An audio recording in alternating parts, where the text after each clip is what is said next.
Practice set 1.5 मधील question number 3 बघतोय आपण. The sum of the father's age and the twice the age of his son is 70. ही पहिली condition आहे आपली. If we double the age of father and add it to the age of his son the sum is 95. आता ही second condition आहे, find their present ages. आता इकडे बघा, आपल्याला फादर आणि सनच्या एज काढायचं. मग आपल्याला माहिती आहे का, जी गोष्ट माहिती नाही त्याला आपण काय म्हणतो, एक्स आणि Y. Let father's age be X years and let son's age be Y years. ठीक आहे, ही आहे आपली पहिली कंडिशन. आता पहिली कंडिशन, आपण एक्स आणि वाय मानला. आता पहिली कंडिशन काय, द सम म्हणजे काय, ऍडिशन. म्हणजे पहिल्या याच्यामध्ये आपल्याला ऍडिशन करायची. Sum of father's age and twice the age of his son. आता अकॉर्डिंग टू कंडिशन 1,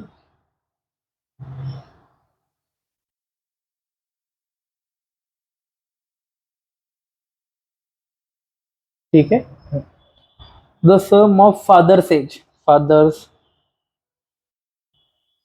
एज काय मानले आपण, X, and twice the age of his son. Twice the age of son. Son's age काय, twice. Son's age काय म्हणलंय, y. Twice म्हणजे 2y. समजलं. मग equation काय फॉर्म झालं, x प्लस 2y. सम म्हणजे प्लस y प्लस आणि किती सन, 70. किती आहे, 70. हे कंडिशन 1 नुसार. आता कंडिशन 2 नुसार बघू आपण. According to condition 2,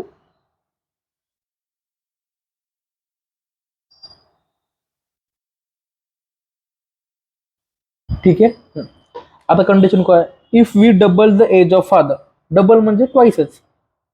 double the age of father.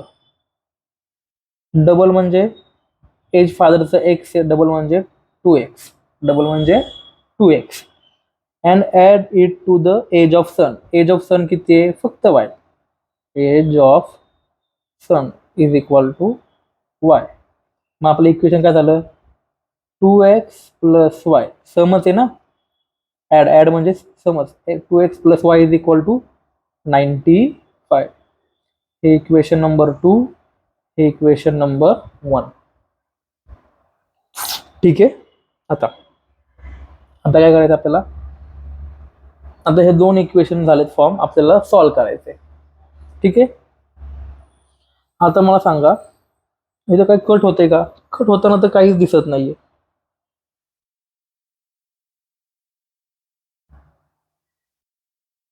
काहीच दिसत नाहीये. हा, पण हा 2y असता आणि हा पण 2y. हा प्लसचा 2y, हा प्लसचा 2y कॅन्सल नसतं झालं. पण हा प्लसचा 2y जर मी सबट्रॅक्ट केलं, काय केलं, सबट्रॅक्शन, त्याचे सगळे साईन काय होणार, चेंज होणार. मग हा काय होऊ शकतो, कॅन्सल होऊ शकतो. म्हणून मी ह्याला आधी 2y बनवणार, मग ऍडिशन नाही करणार. काय करणार, सबट्रॅक्शन. काय करणार, सबट्रॅक्शन. मग लिहू इक्वेशन 2 मल्टीप्लाय बाय 2. मग इक्वेशन 2 काय, 2x plus y is equal to 95. 2 ने 2 ला केलं 4x, 2 ने y ला केलं 2y, हे प्लस 95 ला 2 ने केलं 190. Equation number 3.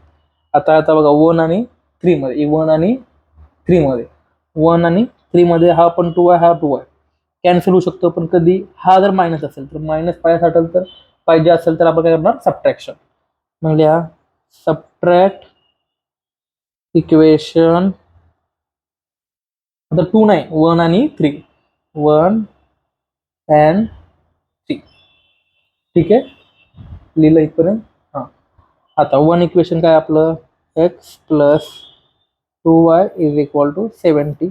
हे सबट्रॅक्शनचं sign 4x plus 2y is equal to 190. हा मायनसचा 4x, हा मायनसचा 2y, हा मायनसचा 190. इथपर्यंत क्लिअर. 4x मधनं x गेला 3x, पण हा मायनस म्हणून मायनसचा 3x, प्लसचा 2y मायनसचा 2y get cancel. 190 मधनं 70 गेले 120, पण हा मायनस म्हणून मायनसचा 120. हा मायनस गेट कॅन्सल. 3x बरोबर 120, x बरोबर 120 अपॉन 3, मग x बरोबर 40. x म्हणजेच कोण आहे? फादर. फादरचं वय किती आलं? 40. आता हे फादरचं वय 40 आलं, ते आपण पुट करायचं आपल्या मर्जीनुसार कुठल्याही इक्वेशन मध्ये. आता फादरचं वय 40 आलं, आपण 1 मध्ये पुट करू. x is equal to 40, put in equation 1. Equation काय 1? x plus 2y is equal to 70. एक्सच्या ऐवजी 40 टाकणार. 40 plus 2y is equal to 70. 2y is equal to 70 minus 40. हा प्लसचा 40 इकडे आला मायनसचा. 2y is equal to 30. y is equal to 30 upon 2. हा 2 मल्टिप्लाय इकडे आला divide. y is equal to 15. मग फादरचं एज किती आलं? Father age is 40 years and son's age is equal to 15 years. ठीक है, got it?